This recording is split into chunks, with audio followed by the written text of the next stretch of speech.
नमस्कार, माझ्या चॅनलमध्ये तुमचे मनापासून स्वागत आहे. आज मी तुमच्याबरोबर मालवणी पद्धतीने बनवल्या जाणाऱ्या आळू वड्यांची रेसिपी शेअर करणार आहे. तीही स्टेप बाय स्टेप, म्हणून व्हिडिओ कुठेही न स्किप करता पूर्ण बघा.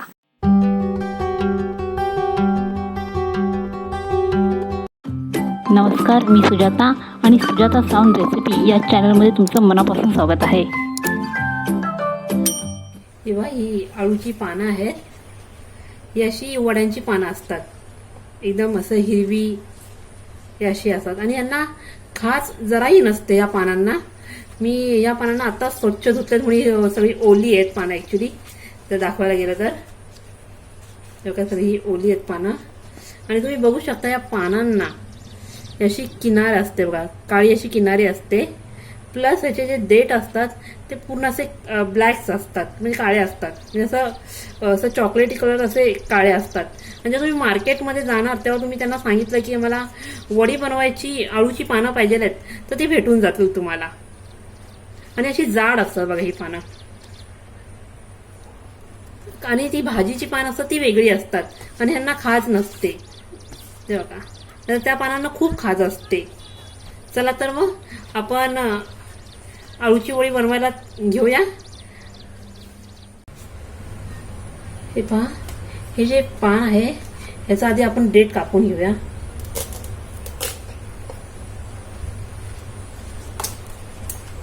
आणि ही पण जी देठ आहेत ती आपल्याला कापायची आहेत.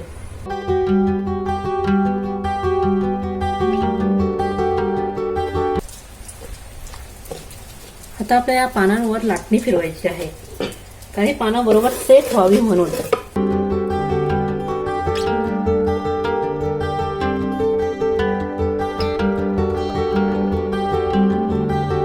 हे मी बेसनचं पीठ घेतलेलं आहे, साधारण जरा जास्तच आहे, म्हणजे पानं बघून आपण पीठ घ्यावं असं मी सांगेन. हे तांदळाचं पीठ टाकायचं आहे. तांदळाचं पीठ टाकल्याने जे आपले वडे आहेत ते क्रिस्पी बनतात. हे थोडे तीळ टाकायचे आहेत आपल्याला.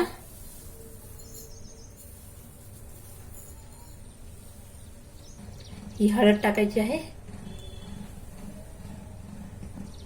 हे लाल तिखट आहे. मसाल्याचं प्रमाण मी तुमच्यावर ठेवेन, जेवढं तुम्हाला तिखट हवं तेवढं तुम्ही टाकू शकता. मी जरा जास्त घेते. हे थोडंफार जिरे, थोडासा गरम मसाला, धना मसाला, मोठे मोठे चमचे अद्रक लसूणची पेस्ट,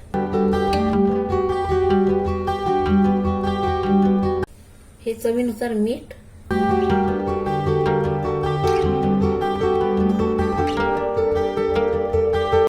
हे कोकम आहे जे कोकणामध्ये यूज केले जातात. तर आपल्याला ह्याचंच पाणी आपल्याला ह्याच्यामध्ये टाकायचं आहे. कोणी चिंचेचं पाणी टाकतं, तर कोकणामध्ये शक्यतो कोकमचंच पाणी टाकलं जातं. हे आहे कोकमचं पाणी, तर हे आपल्याला ह्याच्यामध्ये टाकायचं आहे.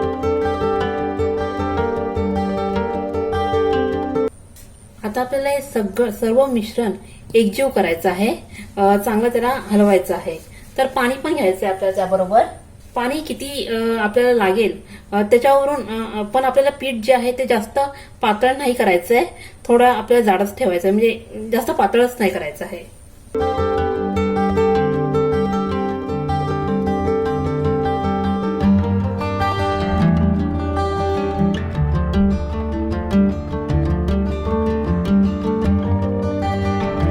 माझं जे पीठ आहे ते तयार झालेलं आहे. आता मी ह्या पिठाला आळूच्या वड्यांवर लावणार आहे. आधी आपल्याला ही चाळण घ्यायची आहे आणि चाळणीला तेल लावायचं आहे, कारण आपल्याला वडे जे बनवणार आहेत ते आपण इथे ह्यात ठेवायचे आहेत.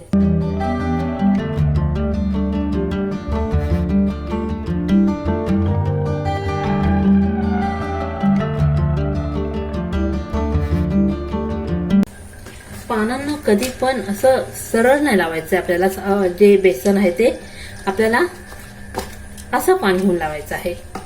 ज्यांना माहिती नसेल मी सांगेन, पान हे आपल्याला असं घ्यायचं आहे आणि असंच आपल्याला याला सारण लावायचं आहे.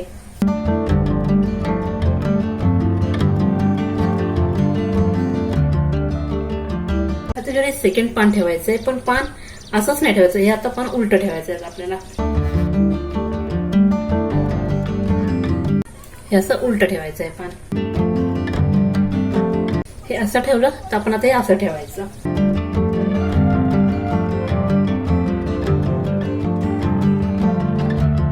आता हे तिसरं पान ठेवणार आहे ते मी असं ठेवणार आहे.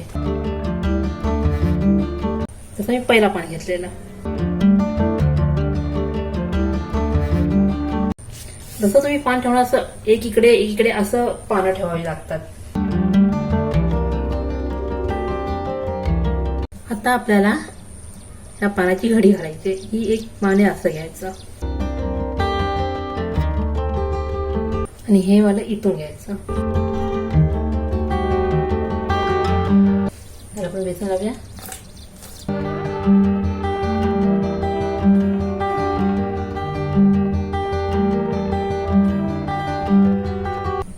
आणि हे पान असं करत राहायचं.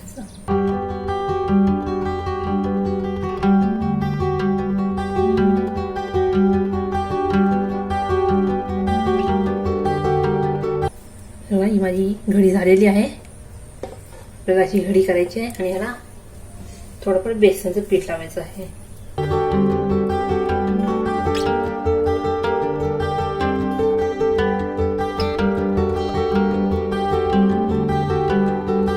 बघा आता मी त्या चाळणीमध्ये ठेवते. तुम्ही बघू शकतात माझे 3 झालेले आहेत ऍक्च्युली. तर आता आपण ह्याला वाफेवर ठेवूया शिजण्यासाठी. तुम्ही बघा टोप मी भरलेला आहे आणि टोपामध्ये मी एक लिंबू टाकला. ऍक्च्युली जर्मनचा टोप आहे, काळा नको होते म्हणून. तर आम्ही त्यावर ठेवून देते.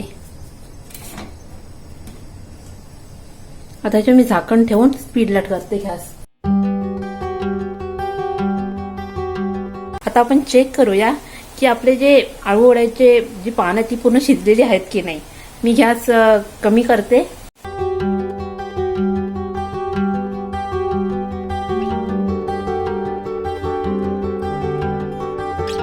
आळू वड्यांचे जे पानं आहेत ती पूर्ण शिजलेली आहेत. मी गॅस बंद करते आणि आता ह्याला आपल्याला थंड होण्यासाठी ठेवायचं आहे. थंड झाल्यावरच आपल्याला ह्याचे काप कापायचे आहेत. तुम्ही बघू शकता आपले हे आळू वडी झालेले आहेत. आता आपल्याला ह्याचे काप करायचे आहेत आणि थंड पण झालेले आहेत. तर चला मग मी ह्याचं एक पीस घेऊन काप करायला घेते. हे पहा एक घेतलेलं आहे. ते मी तुम्हाला आतून पण कापून दाखवते. अजून पण गरम आहे. आय थिंक आतमध्ये गरम आहे. हे पहा आतमध्ये पण चांगले शिजलेले आहेत. तर चला मग कापून घेऊया. पीसेस बनवूया ह्याचे. जास्त जाड नाही कापायचे, थोडे पातळच कापायचे.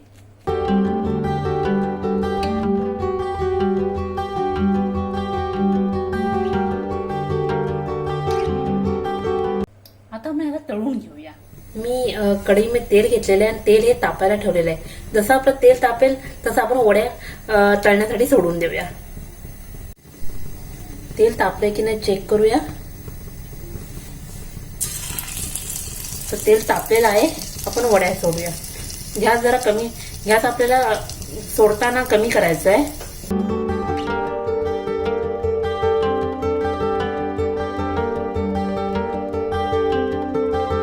तर मी गॅस थोडा स्पीडला करते.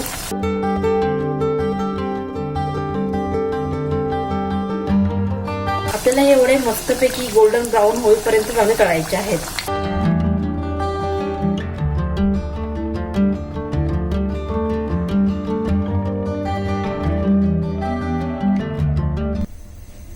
तुम्ही बघू शकता की माझे आळू वडे तयार झालेले आहेत आणि खूप क्रिस्पी असे बनलेले आहेत.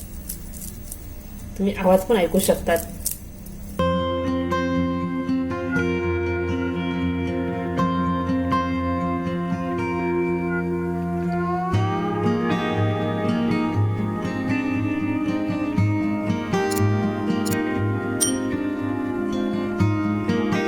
सोपी अशी ही रेसिपी आहे.